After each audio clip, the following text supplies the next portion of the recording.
The story begins when a ship catches fire and young Yukimaru takes little Fena Hauptmann to an escape boat. Her father tells her to go to Eden. She cries and cries.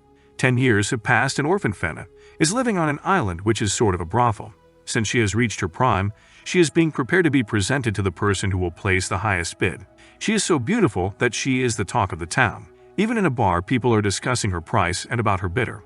One person says that Maxiver has paid the highest price for her. 2 old men are also listening to this conversation, and one can see that they are not liking it a bit. One of them says that they have to take action as soon as possible. Angie is Fena's friend, and she is brushing her hair. She says that Fena's silver white hair is heavenly, and she truly deserves the title white marginal. Fena says that she doesn't care about anybody. She only has feelings for Yukimaru. Angie is displeased. She says that Fena doesn't even know if Yukimaru is even alive or not. She discusses an escape plan with Angie, but soon she is taken to Maxsphere by 2 managers. Fena is planning to escape by tricking Maxsphere and then escaping from the 2nd floor, but her plan fails as at that night Maxsphere is on the top floor. So Fena stumbles below and pretends to have a stomach ache. Then suddenly 2 old men appear from nowhere and try to save Fena. Those men are the same that were previously seen in the bar. At first Fena doesn't recognize them. Then she realizes that they are Otto and Solomon from her childhood years. They try to escape. Meanwhile, some unknown characters kill the guards and try to help Fena, Otto, and Solomon. Maxiver is furious and orders to recover Fena at any cost. Some strangers abut Fena and admire her beauty. Then Fena silently summons Yukimaru. A masked man appears and crashes all the strangers. Fena believes that he is Yukimaru. He then hits Fena's head with a stick and disappears. Fena faints. Fena wakes up and finds herself in a small boat in the middle of the sea. She is accompanied by Otto and Solomon, and is relieved that finally they have escaped from the island. They finally reach the Goblin Island. Over there, the same unknown creatures dwell who helped the 3 escape. They enter a house and an elderly bearded man welcomes them. He introduces himself as Sanada Yukiisa, who swore to protect the Hauptmann family after they rescued his shipwrecked great-grandfather from near-death ages ago and gave his crew the knowledge on how to survive on the island. He also gives her some grim news that her father passed away on that same voyage in which she was separated from him. He also gives her a crystal slab and tells her that her father gave it to Yukimaru. He actually wanted to save that place at any cost from where the slab was obtained. Sanada says that they have to find the secret of the slab and only Fena can find it. Fena meets different people like Karen, Keed, Enju, Makaba, and Shetten. They all are students of Sanada. She also has an encounter with Yukimaru, who has now grown into a stern but handsome lad. She recognizes the masked savior was actually Yukimaru. He gives her a sword, and with it, she cuts her beautiful silver mane. Fena tells Sanada that she remembers her father's orders to go to Eden, so she sets out on a voyage to Eden to find the secret of the crystal slab and the destiny which her father wanted to reach on his final voyage.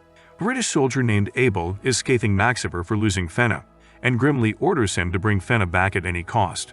Fena and her warrior friends board a ship called Bonito. On the way, they stop at a free island called Bar Barrel. In order to get some food and supplies, Fena is accompanied by Keed and Enju. On the way, they are attacked by Maxiver and his female pirates. Enju and Keed try to stop them but are unable to do so. Yukimaru comes for Fena's rescue. On the ship, Sabeka punishes Fena, Enju, and Keed for being careless. Later that night, Maxiver Jr. is about to be thrown overboard to his doom as his services are no longer required by Abel. In the end, Abel holds a heart-shaped pendant and says that even Fena doesn't know her own worth. Now Benito is sailing towards the German village of Libar Oberstein as the search for the secret of the crystal slab is destiny. Fena makes her protectors, also known as Goblin Knights, train her to use different weapons. On reaching Libar Oberstein, they meet a young woman named Aria, who asks about the whereabouts of the crystal slab. She then asks all of them to follow her. Fena is super jealous of Aria's frankness with Yukimaru. Aria takes them to her grandfather's house. He asks Yukimaru to sharpen a knife that was gifted to him by his father. In return, he gives them some valuable information about the slab. He reveals that the slab was made in this village, however the material used doesn't belong here. The material was brought to the village in 1436, and the listed buyer was La Pucelle d'Orleans. La Pucelle d'Orleans is a nickname given to Joan of Arc. The surprising revelation is that Joan of Arc was killed in 1431 when she was burned at the stake. The crystal was made 5 years after her brutal murder. As the crew is leaving the village, Fena tells Yukimaru that she recalls in her faintest memories that someone used to call her La Pucelle as a young child. In the last scene, Abel is gazing at a painting of a beautiful young woman and calls her La Pucelle. Sanada is talking to Ki, who is the elder brother of Shiden. He asks him how to keep out the witch of Yukimaru's life. It's unclear whom he is calling the witch. Key tells Sanada that Shitten is there so he shouldn't worry much. Sanada makes Kai remember how he saved Yukimaro from that burning ship. Shitten receives a message via pigeon and the ship sails to Orleans, France. They then enter an underground buried temple, which seems dark and haunted. Grace O'Malley, who is a renowned female pirate, is stalking them along with her colleagues. When Fenna is suddenly stormed with visions, she is entranced and follows the route like an expert. It seems as if she has known this place for so long. Fenna's group soon reach a glowing altar with a space that fits the clear stone and try to find the next clue, while Fenna wanders off to what appears to be the grave of Joan of Arc, where she is grabbed by one of O'Malley's subordinates. Just as the Goblin Knights decode the Roman numerals carved on the stone, O'Malley threatens them to hand over those coordinates, or they would kill Fenna. Reluctantly, Karen hands them the papers and O'Malley kicks and batters her while snatching away both Fenna and the numerals. She then explodes away the entrance, trapping the warriors inside. Tsubaki is awoken by the explosion while waiting on the ship. The Goblin Knights find themselves furiously trapped underground. Finally, Yukimaro finds some unexploded gunpowder and uses it to blast their way out. Meanwhile, O'Malley delivers Fenna to Abel on his ship, the Blue Giant, but Abel refuses to pay her after noticing the cut on Fenna's neck and red marks on her wrists. After O'Malley leaves, Abel tells Fenna that he knew her mother and that she looks exactly like her. He also reveals a startling fact that the Goblin Knights are just using her. On the Benito, Shitten tells the others that the only reason Sanada has been serving the Hauptmann family was to find the location of Eden, where the Kusanagi sword, one of the legendary 3 sacred treasures of Japan, is supposedly kept.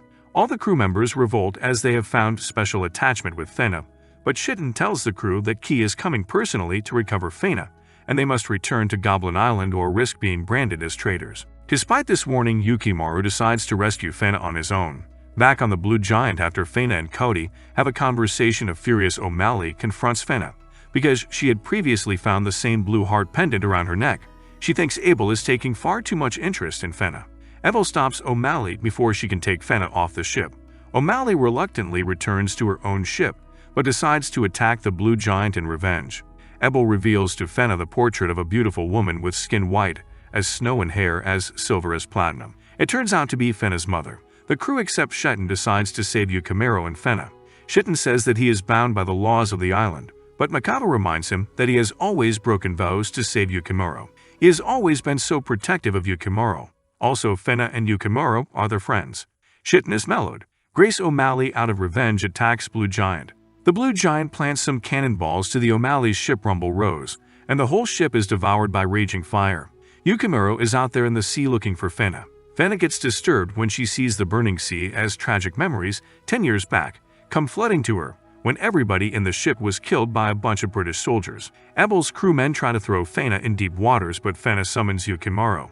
And in a blink, our hero Yukimaro is here to save his lady love. But then Abel appears and shoots Yukimaro a number of times and he gets injured. Yukimaro recognizes Abel from the attack on France, Fenna's father's ship, as he collapses from his wounds. Then the rest of the Goblin Knights appear to save Fenna and Yukimaro and bring them back to Benito II. The Benito II sails to Port Chao in Morocco, making it just in time to get Yukimaro to a doctor and takes the bullets out of his body. Shitten calls Fenna a witch for her role in nearly getting Yukimaro hurt twice in a span of 10 years. Also, he says that it's the job of a witch to bewitch someone and to make that person do whatever they are told. Shitten thinks over his past about him watching over Yukimaro when he was rescued by Key always belittling him about how he used his sword and bow. Actually, he puts the blame of all the negativity around him on Fenna. One day he is sitting all alone and in depression when Fenna arrives and tries to talk to him. She doesn't want Shitten to think she is a witch because she doesn't have a broomstick or a black cat, and also she's really pathetic in using a bow arrow. It is seen that Shitten nulls a little and begins to soften for Fenna. Eventually, Yukimaru wakes up thinking his legs were not moving and thwarting Fenna over her head after he failed to wake her up gently. Fenna and Yukimaru have a conversation on the roof, and Fenna confides in him that she is confused of who she is and is afraid of moving forward. Yukimaru tries to assure her, and he swears that he will protect her and keep her safe. Then he kisses her hand. Fenna falls backwards, shocked over his gesture. Elsewhere, Abel is painting a still life of a bowl of fruit with Helena's portrait behind him and promises her that they will meet again soon. Abel is completely obsessed with Helena and how he is crying hysterically as he remembers his past. He was wandering alone in his garden when he met a beautiful young maid named Helena. He ardently fell in love with her, but fate had other plans. Helena had gotten pregnant with the king, then eloped with the king's butler Franz, Fenna's father, while carrying the king's daughter. She is then caught and given a death sentence. Helena told Abel about her wish to return to Eden, offering Abel a chance to reunite with her if he somehow came across her daughter. The next day, Helena was burned at the stake. Meanwhile, in the present, Fena begins humming an old tune, and Yukimaru remembers the lyrics of her secret song. Fena realizes the lyrics depict her travels so far, but in reverse. Realizing the song title vice versa is another clue itself. Fena and Yukimaru combine the song with the coordinates found carved into the stone and reveal the secret path to Eden. Fena and her crew tow their ship according to the revealed coordinates, where they come across a remote island rising out of the ocean. Abel gets news of Fena's whereabouts, and he instructs the captain of the Blue Giant to head to the coordinates in question. The twins discover a cave behind a waterfall and follow the path to a huge chamber full of treasure from around the world. However, Fena is suspicious if this treasure was the Eden her father died for. Shitten walks into another room where he uncovers the name Yasuke on a door. Fena wanders off with Yukimaru to a different room where they find a lattice stage with an isham written in the middle. After removing her boots, Fena begins dancing on the stage and ignites a system revealing the real gate to Eden. Yukimaru is completely smitten by her when she swirls, but unlike Abel, doesn't lose his composure. The Blue Giant also reaches the island as Abel and his crew stoop on the island, as Fena and Yukimaru find their way to a completely parched vessel. Shitten finds a chest probably containing the Kusanagi sword. Suddenly, everyone finds out that Yukimaru and Fena are missing.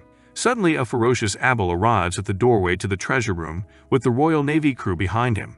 When the greedy captain of the Blue Giant runs to grab the treasure, Abel shoots him in the back and dares to do the same to anyone else.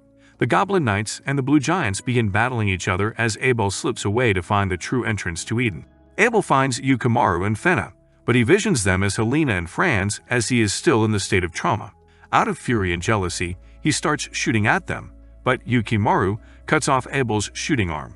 Abel also stabs Yukimaru in the chest and injures him again. Suddenly, a hallucination of Helena appears behind Abel, and he imagines himself rising to heaven as he faints from severe injuries. In the end, however, Abel is dead, finally united with the obsession of his life, Helena. Franz appears before Fena, then changes form into Cody, calling himself an observer of her story. The observer changes again and again between Franz and Cody's forms as it tells Fena that she is the maiden of choosing who must choose between letting the world continue as it is or resetting it with only herself and a few other pure souls. In both scenarios, her memories will be washed so that she doesn't feel the pain of her choice. The island of Eden starts to shatter and everything is crumbling. Teary-eyed Yukimaru tells her that he will go beyond at any length to find her again. Suddenly, Yukimaru wakes up on a beach where Fena is standing in the water. Fena is completely changed. Instead of having a platinum-silver mane, she has wavy and dark hair. Also, she doesn't remember anything. The Goblin Knights bring whatever treasure they could in their ship. The crew decide to take Fena on a journey in quest of restoring her memories. Fena receives an item from Key, reunites with Solomon, Otto, and Angie, walks by 3 of the Rumble Rose members, and sees 2 kids resembling Abel and Helena. Lastly, Yukimaru confesses his true love to Fena.